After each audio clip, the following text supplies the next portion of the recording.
The square was alive with dust and cruelty.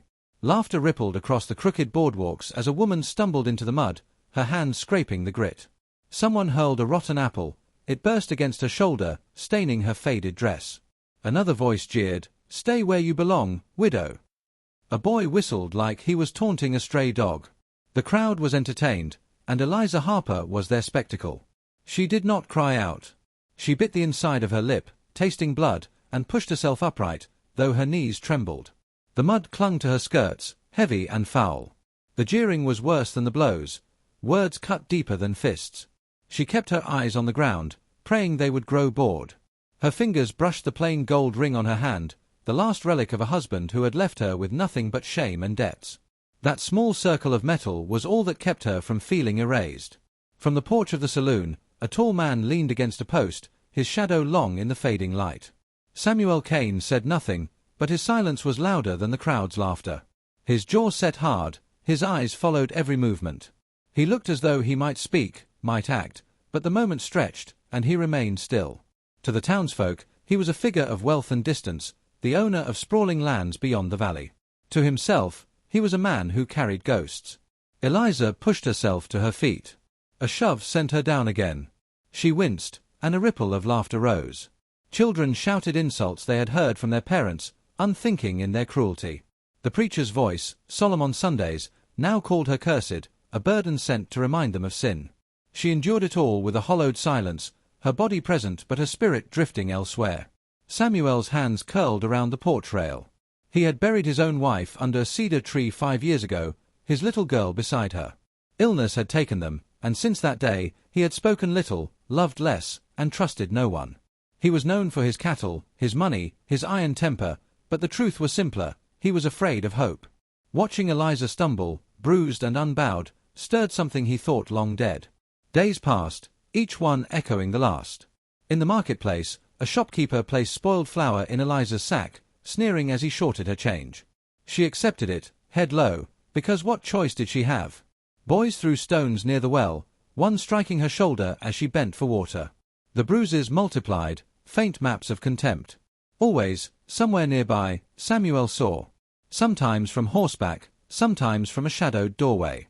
He watched her silence, her endurance, and wondered what it would take to break her, or him. One evening, the cruelty sharpened. The saloon spilled drunks into the street, their laughter thick with whiskey. Eliza tried to slip past, shawl pulled tight around her shoulders. A hand shot out, seizing her arm. "Stay a while," the man drawled, pulling her close. She twisted, but his grip tightened. Another man caught her shawl, tugging it free. She gasped, bare skin exposed to the chill, and the laughter grew louder. Her breath faltered. She thought of running, but the circle closed around her. The crowd roared as if watching a play. The smell of liquor, sweat, and dust pressed close, suffocating. Her heart hammered against her ribs, and for a moment she feared she might faint and collapse into their hands. A voice cut through the night, deep and commanding. "Let her go." The crowd stilled. The man's hand loosened. Slowly, heads turned toward the figure emerging from the shadows. Samuel Kane stepped forward, revolver glinting under the lantern light. His hat brim shadowed his eyes, but the steel in his voice left no room for defiance. The drunk holding Eliza released her, muttering. The shawl slipped to the dirt. Samuel closed the distance in measured strides. He shrugged off his coat and placed it around her shoulders, the weight of it anchoring her trembling frame. His gaze swept the circle of faces, hard as iron. "She's my bride now," he said, voice carrying across the silence. "Anyone touches her again answers to me." The words landed like gunfire. Shock rippled through the onlookers. Murmurs hissed, disbelief curdled into resentment, but none stepped forward. Samuel stood like a wall, revolver steady, presence unyielding. Eliza, weak in her knees, clutched the coat tight, staring up at him as though she had been pulled from a river she had already begun to sink beneath. The crowd broke apart slowly, whispers chasing one another down the street. Some spat in the dirt, others shook their heads, but none dared challenge him. The saloon doors creaked shut, lamps flickered low, and the town fell back into uneasy silence. Samuel did not look at the people as they dispersed. His attention remained fixed on Eliza. For a heartbeat, neither moved. The coat wrapped her in warmth, smelling faintly of leather and smoke, a barrier against the cold and against them. "Come," he said at last, low but firm. And though she did not yet understand why or how, she followed him.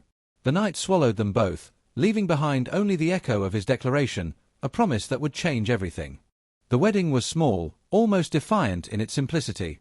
At dawn, with the air still cool and pale light stretching over the valley, Samuel stood beside Eliza in the chapel.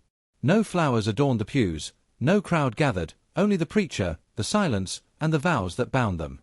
She wore a plain dress, stitched clean but faded, her hands trembling as she held them together. Samuel's presence was steady, his voice unshaken when he spoke the words. She glanced at him, expecting pity, but found instead a gravity that unsettled and steadied her at once. When he said, "I don't save things I don't mean to keep," she believed him. Afterward, whispers chased them through town. Storekeepers turned their backs. A smear of paint, red and jagged, appeared on the ranch's barn door, a single word scrawled to shame her. Samuel brushed it away without comment, but Eliza felt it sting. The ranch hands split, a few offered cautious respect, while others left, muttering that their employer had lost sense. At night, fences were cut, cattle scattered. It was not only Eliza they punished now. Samuel's stand had drawn the town's wrath to them both. Samuel responded with action, his movements precise, his commands clipped. He taught Eliza how to load a rifle, how to steady her breathing before pulling the trigger. The first time she fired, the recoil startled her, but the sound echoed through her chest like a declaration. Samuel's hand lingered on hers a moment longer than needed. "You'll need it," he said, his tone firm, but something warmer flickered beneath. She began to change. Where once she flinched from every passing shadow, now she held her head higher, each lesson stitching back some measure of pride. One evening, she caught her reflection in the washbasin, dirt smudged on her cheek, her hair tangled, but her eyes no longer hollow. She hardly recognized herself, and for the first time in years, she felt the stirrings of strength. Yet fear lingered. One night, as they sat by the fire, Samuel spoke of his wife and child, voices hushed as though the flames themselves might betray them. He told her of the fever, of the nights he sat helpless while their breaths grew shallow, of the graves he dug with his own hands. The telling broke him, his voice cracked, his gaze fell. Eliza reached for him, her fingers brushing his arm. Her voice shook when she confessed her own guilt, how she blamed herself for her husband's ruin, for debts unpaid, for being powerless as the town's hatred grew. Their griefs, though different, were mirrors. In the silence that followed, something settled between them, fragile but real. It did not erase the cruelty outside. By day, mutters followed them when they ventured into town. Storekeepers refused to serve Eliza, their ledgers snapping shut at her approach. Children whispered and pointed. Men spat in the dirt when Samuel passed, though none dared meet his eye. The valley itself seemed to tighten around them, every fence post and trail carrying a weight of hostility. The breaking point came on a night thick with heat. Samuel had gone to check the herd when the sound of hooves thundered against the stillness. Men rode hard toward the ranch, torches blazing, their shouts echoing through the dark. Eliza ran to the doorway, her heart hammering. Shadows leapt across the fields, fire licking the edges of night. Samuel returned, his revolver drawn, his face grim. "Inside," he ordered, but Eliza stood firm at his side. The riders circled, torches raised, voices snarling demands. "Give her back," one shouted. "She don't belong here." Another cursed Samuel for disgracing the town. Their horses stamped, restless, eyes glinting in the firelight. The first shot cracked the air. A torch hit the dirt, sparks scattering. Samuel fired back, quick and sharp. Eliza lifted the rifle, her hand steady despite the quiver in her stomach. She pulled the trigger, and a man reeled from his saddle. The roar of gunfire filled the night. Short, fierce bursts of sound split the silence. Hooves pounded, flames hissed, bullets tore splinters from the porch rail. Samuel staggered, a red bloom spreading across his sleeve. Eliza caught his weight, then turned, rifle braced against her shoulder. Her breath came ragged, but her aim was true. Another rider dropped his torch and fled. The others faltered, the ferocity draining from their faces as the widow they once tormented stood tall, weapons smoking in her hands. The fight broke, the riders scattering into the darkness, their bravado gone. The silence afterward was heavy, broken only by Samuel's labored breath. Eliza guided him inside, hand steady as she tore cloth for bandages. His blood stained her fingers, but she did not tremble. He watched her with tired eyes, the faintest hint of a smile beneath the pain. "You're stronger than you know," he murmured, before sleep claimed him. At dawn, the valley was quiet. The barn still bore scars of fire, the ground still marked by hooves, but the ranch stood. Eliza stepped outside, the morning air cool against her skin. She slipped the old wedding ring from her finger, the metal dull with years of sorrow, and placed it on the porch rail. Turning back inside, she found Samuel awake, his gaze following her. No words passed between them, but something unspoken settled deep, firm as bedrock. The town would not change overnight. Whispers would persist, resentment would fester. Yet within the ranch, something stronger had taken root, dignity restored, love rekindled in a place once barren.